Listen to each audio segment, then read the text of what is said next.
बिस्मिल्लाहिर्रहमानिर्रहीम। मेरे बच्चों, मेरे पाकिस्तानियों, आज का दिन जो 16 दिसंबर का दिन है, पाकिस्तान के दो बड़े वाक़यात हुए थे। एक जिसमें हमारी फ़ौज ने इंडिया के सामने हथियार डाले थे ढाका शहर के अंदर। दूसरा वाक़या भी 10 साल पहले हुआ, APS आर्मी पब्लिक स्कूल में। उसमें भी हमारे बच्चे शहीद किए गए। सारी कौम सोगवार है उन बच्चों की शहादत पे।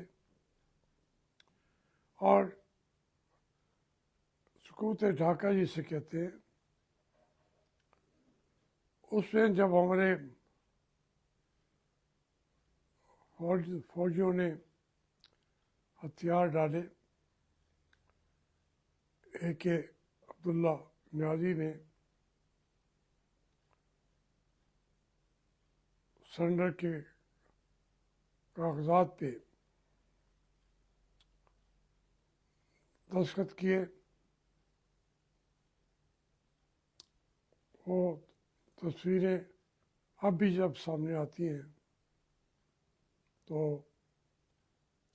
सर झुक जाते हैं। तीसरा अभी हुआ है वाक़या 26-27 दिसंबर को, जो गोली चली।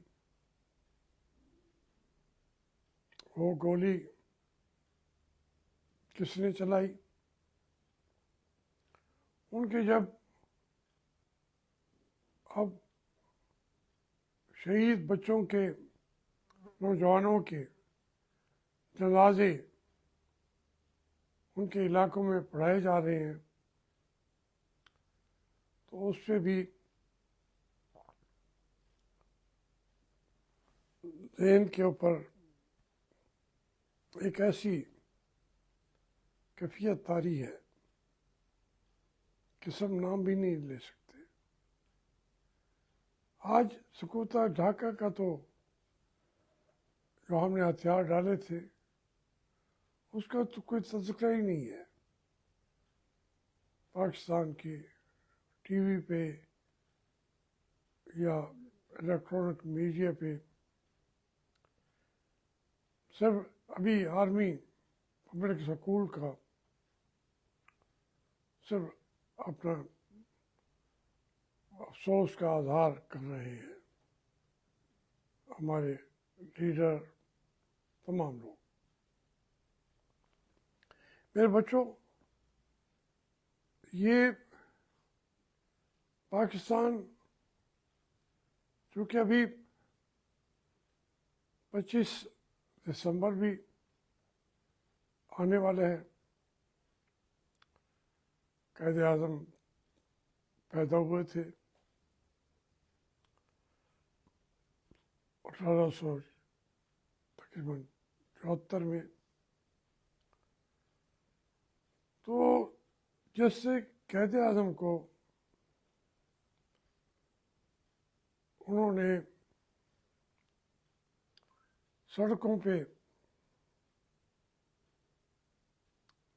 उसकी गाड़ी दौड़ाते रहे। हॉस्पिटल में, कराची किसी हॉस्पिटल में उन्हें उनका इलाज नहीं कराया गया। उसी हालत में उनको ज़ियारत लेके गए। ना कोई वहाँ अस्पताल था, ना वहाँ पे कोई डॉक्टर थे। बल्कि ये चीज़ें भी अब सामने आती जा रही हैं कि कायदे आज़म को स्लो पॉइजनिंग की गई कि वो जल्द जान छोड़े। हमारी अस्करी क़यादत उस साजिश में शरीक थी। ये है हमारी इब्तदा, ये है हमारा सकूत ढाका, ये है हमारा APS, ये है हमारे डी चौक के शोहदा। किसी को कोई शर्म नहीं है। वो जो कुछ हुआ कारगिल के अंदर, पी गए, कोई जिक्र भी नहीं करना चाहता। सकूत ढाका पे हमने बंगालियों के साथ जो कुछ किया, इत्तेफाक से मैंने उनकी लाशें देखी, इन्हीं आंखों के साथ देखी। ये नवंबर था आखिर में और दिसंबर के शुरू में ये वहाँ हो रहा था।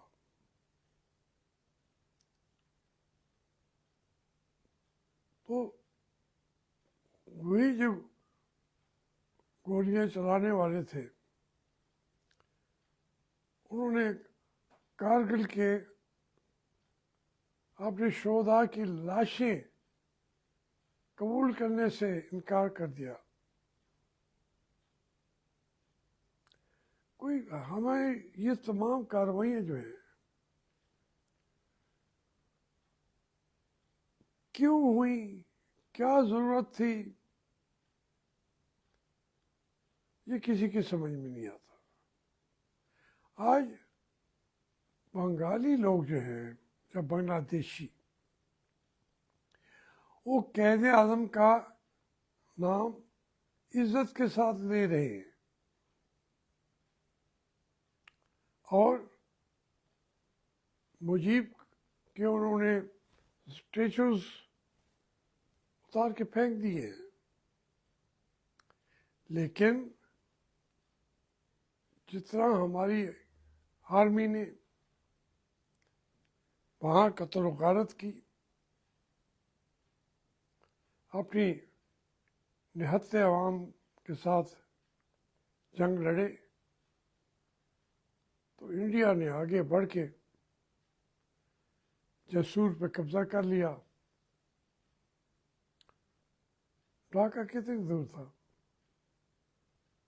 तो जो हमारी उस वक्त भी की भी जो क़यादत थी फौज के पास थी, या भुट्टो साहब का दौर था। भुट्टो साहब ने पोलैंड की जो रेजोल्यूशन था कि जंग फौरन ख़त्म कर दी जाए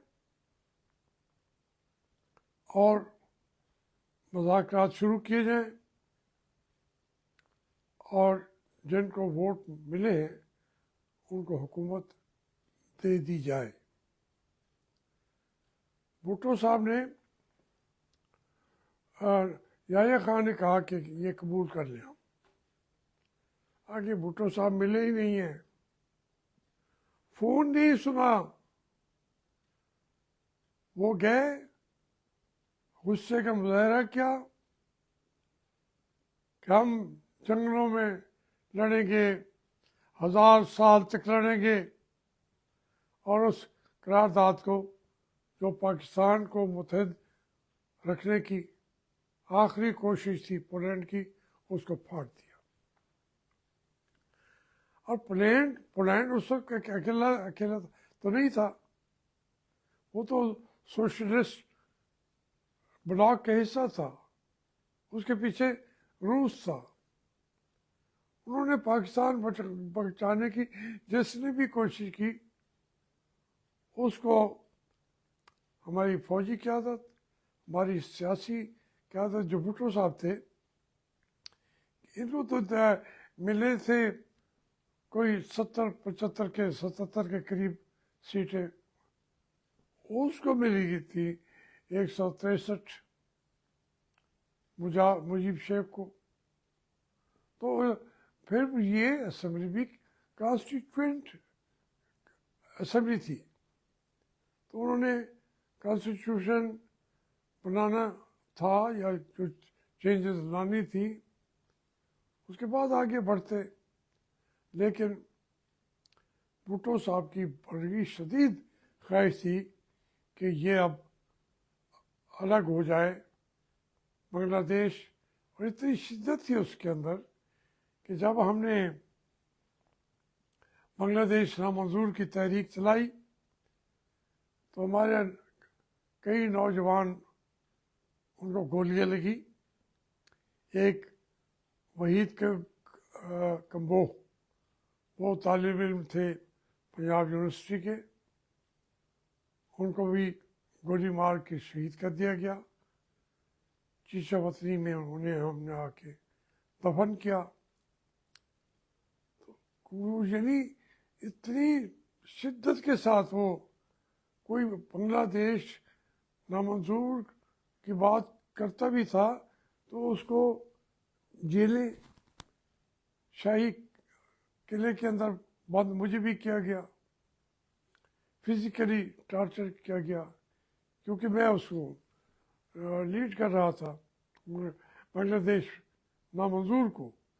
और मैसेज हम उनको यही देना चाहते थे बंगालियों को कि ये हमारी फौज नाकाम हुई है, हम आपको नहीं भूले, आप और हम एक हैं।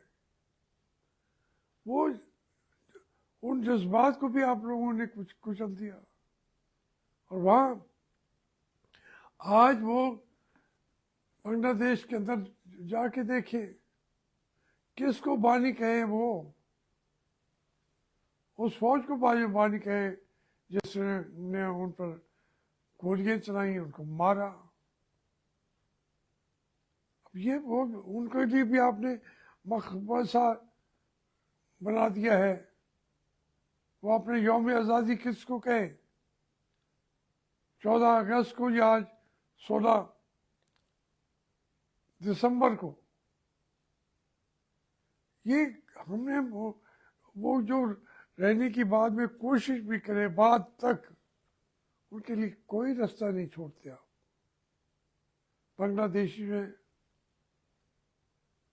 उनके लिए आज तक के मसाइल आपने पैदा किए हुए हैं। हमें फौज इतनी अजीज है, मुल्क से ज़्यादा हमें फौज अजीज है। और फौज जो है वो कौम को गोलियां मारे, अपने मुल्क के हिस्से। देखिए आज की मैं जो आज करने की कोशिश कर रहा हूँ, आज की सूरत हाल में यह जो पस मंज़र है, ये 16 दिसंबर से कोई 100 गुना ज़्यादा इसके अंदर गंभीरता है। ये कैफियत अब पैदा हो चुकी है। कौन आपके साथ खड़ा होगा? आज़ाद कश्मीर वाले वो आपके खिलाफ खड़े हो जाते हैं। गिलगत बल्तिस्तान वो खड़े हो जाते हैं। खैबर पख्तूनख्वा वाले फाटा के अंदर पुराने वहाँ जंग डेली हमारे फौज के लोग बेचारे नौजवान, मेजर, कर्नल, जनरल, वो मौत को गले लगा रहे हैं। दोनों तरफ से वो कहते हैं वहाँ हमारे शहीद हैं, हम तो कहेंगे कि यही हमारे वाले शहीद हैं। ये हमने तरीका नहीं सीखा। हमारे आज वाले जर्नैलों का, इनका कद काठ भी वो नहीं है। कहाँ अयूब खान, कहाँ आसिम मुनीर। ये अपने आप को ज़्यादा फैशिस्ट, डिक्टेटर से भी आगे फैशिस्ट बन चुकी हैं। लोगों को घरों में बच्चों को जाके उनके बच्चों को उठा उठा के ये फेंक रहे हैं।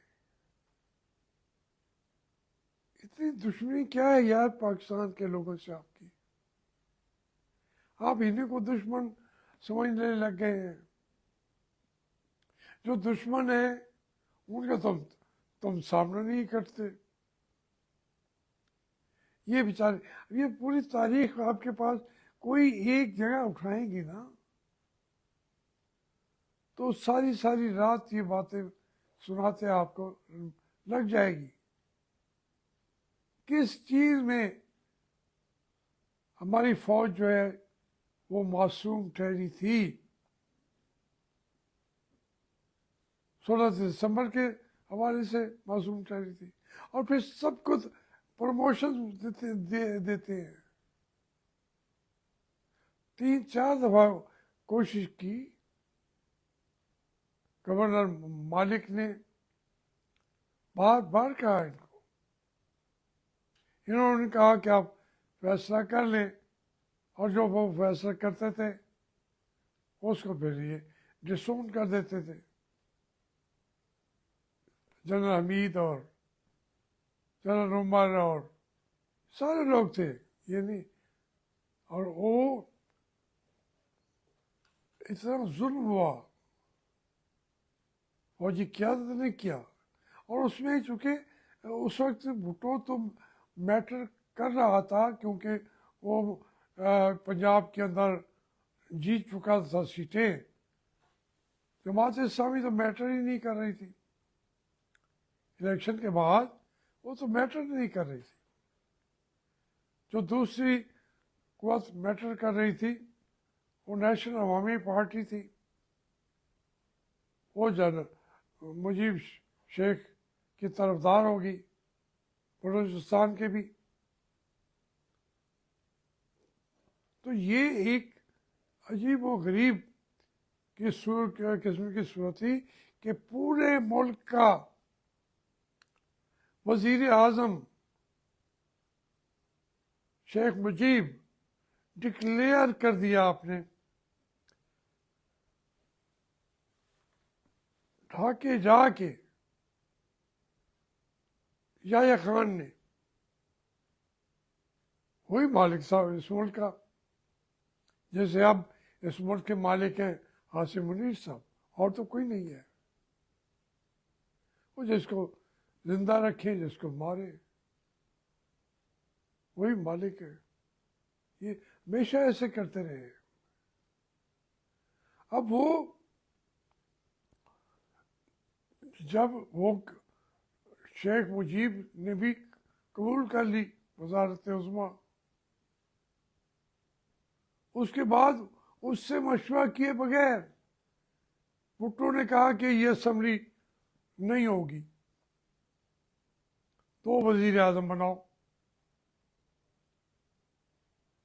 अब हम भुट्टो साहब को कहाँ तारीख में मकाम देंगे? जो जो आगे वक्त गुजरता जाएगा ये सारे चेहरे स्याह चेहरे नजर आएंगे। भुट्टो साहब जो हैं वो उसको कवर करने के लिए वो बड़े इवेंट्स करना चाहते थे कि एटमी प्रोग्राम के कादियानियों को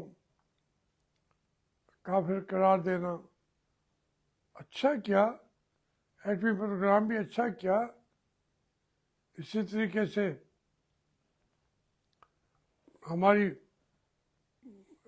इस्लामिक कॉन्फ्रेंस समिट, ये भी अच्छा किया।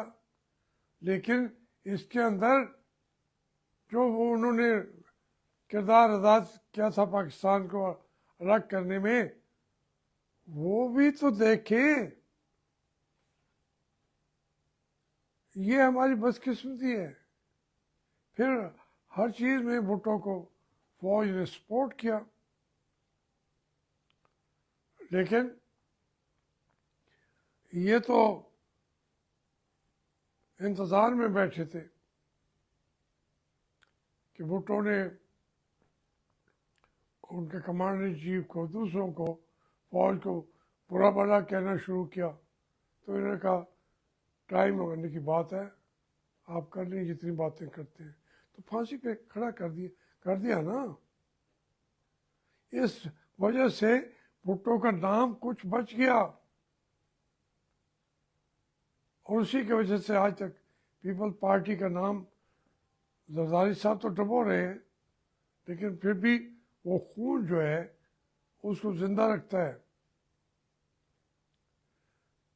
इसी तरीके से अगर जर्नैलों की उस वक्त के सारे शराब पीते थे, मैं तो इसलिए नहीं कहता कि दुनिया के अंदर ये चलती है शराबें या कोई चीज़ें, और पाकिस्तान तो चूँकि इस्लामी मुल्क है, लेकिन हमारी आर्मी ने उस पर इल्ज़ाम रखते हैं कि वो उस वक्त वो जो है वो बिल्कुल शराब के अंदर गर्क हो रहे थे। उनके सारे जर्नैल, कोई एक दो को कोर कमांडर ना पीते हों तो मज़े में होते थे, बातें सुन रहे हैं, गाने सुन रहे हैं। भाई औरतों के नाम भी जनरल हो गया, अंदाजा करें, जनरल रानी।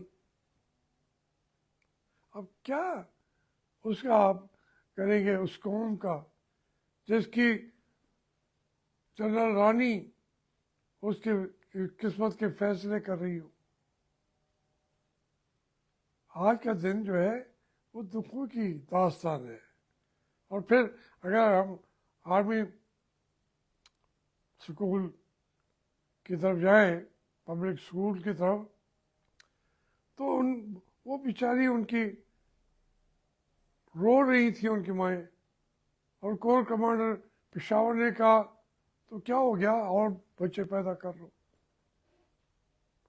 ये भी इस मुल्क में होता है,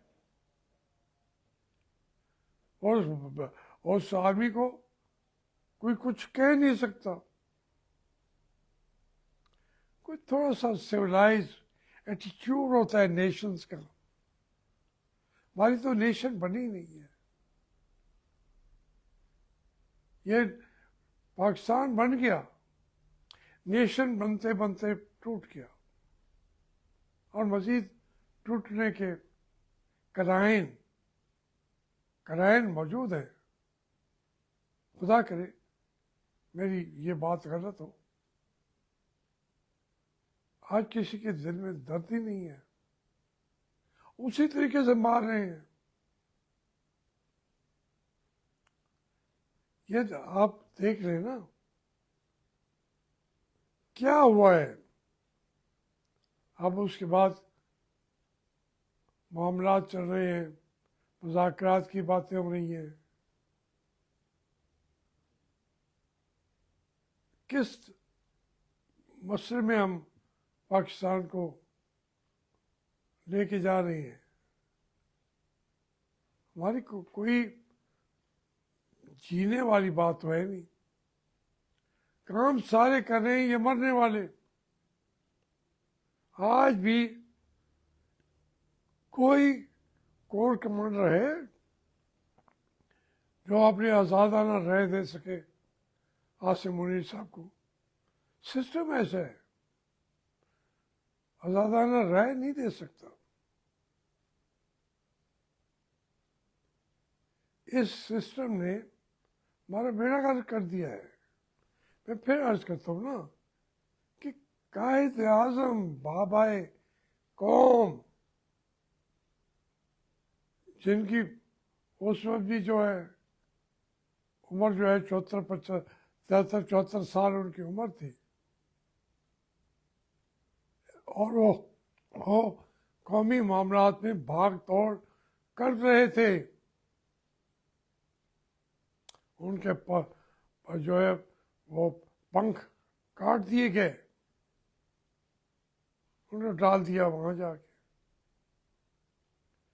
कैद मिलत को, लियाकत अली खान को इसी जगह पे रावलपिंडी में उन्हें शहीद कर दिया गया। पाकिस्तान के क्याम तो हो गया, उसकी जड़ें अपनी ज़मीन में गहरी नहीं होने दी इन्होंने। तो एक नौहा है, दिल से बातें निकलती हैं तो वो दिल की है, लेकिन कुछ ये होने नहीं देंगे। सब ये मुझे बताए ना, ये जो क़यादतें खड़ी हैं, बड़े बड़े नाम बड़े और दर्शन छोटे, ये मुल्क के अंदर जनरलों का कद काट देख ले, सियासतदानों का कद काट देखे, जो इस बात पे बात करता है वो जेलों में पड़ा होता है। उसको आज आज आज के दौर में ये तक कहा जा रहा है कि फांसी इमरान खान को फांसी का सजा दी जाएगी। यह और बात है कि शायद अमल न हो। ये है इनके एक्सपर्ट्स जो ओपिनियन दे रहे हैं सोशल मीडिया पे, टीवी पे, इलेक्ट्रॉनिक मीडिया पे। क्या बना रहे हो यार? उसको फांसी की बात कर रहे हो जिसके पास मैंडेट है और वो आपसे के सामने झुका नहीं है।